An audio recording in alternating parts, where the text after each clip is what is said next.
Okay, today is Monday. It is 3:57 a.m. It's July 7th.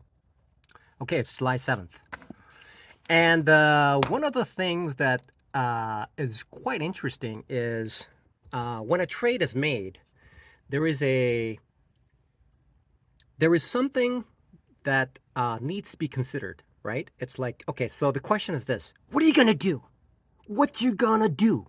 Okay, what you gonna do?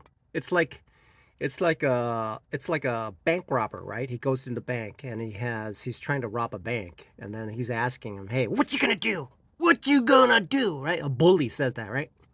So the market can be like that, okay? So let's say I enter into the trade, and all of a sudden it just moves red against me, and I'm thinking to myself, okay, if I do anything, it's gonna be a big problem, all right? If I do anything, it's gonna be a big problem. So I practice my patience and calm, and then I reflect on what today is.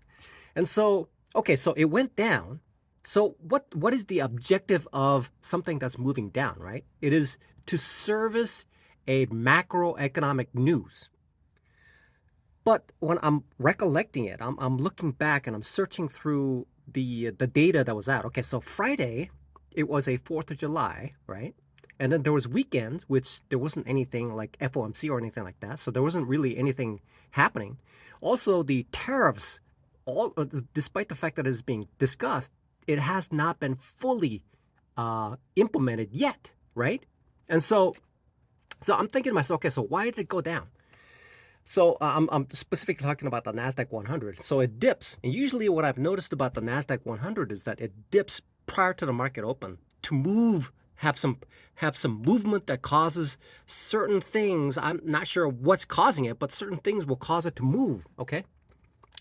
And then after a while, what it will do is it'll start to move back up. It'll move down, it'll start to move back up.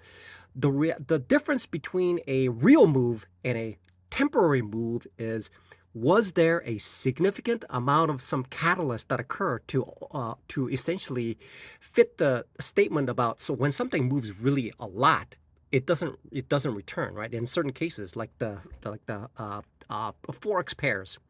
So there's a macroeconomic news that causes UJ or EU or UC to move in a particular direction, and it moves there and gets entrenched in that state for quite a while until some other macroeconomic news causes it to be dislodged from its current situation, right? So I thought to myself, okay, so it moved against me. Okay, so it's down essentially about 1%. Okay, and so I'm thinking to myself, okay, so what am I going to do? So I'm looking at it, I'm monitoring the process, and I'm thinking to myself, okay, so I have this challenge, and it's possibly going to get breached.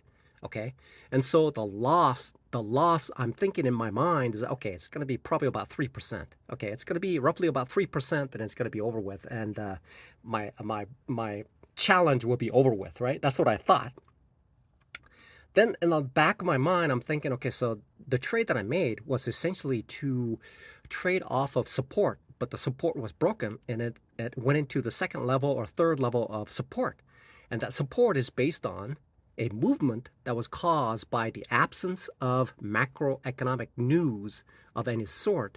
And usually the reoccurring theme is that when the global economic news is sort of neutral kind of a situation, especially for the NASDAQ, is that it dips and then it'll return before the market opens. It happens quite a bit in that respects. And so it repeats in that manner. And so if I were to just specifically think that, okay, so if it bypasses the support area, I need to get out of this trade, then I would have lost. Okay. But if I held on to it, but I don't want to add because there is that possibility that it's going to keep going down, right?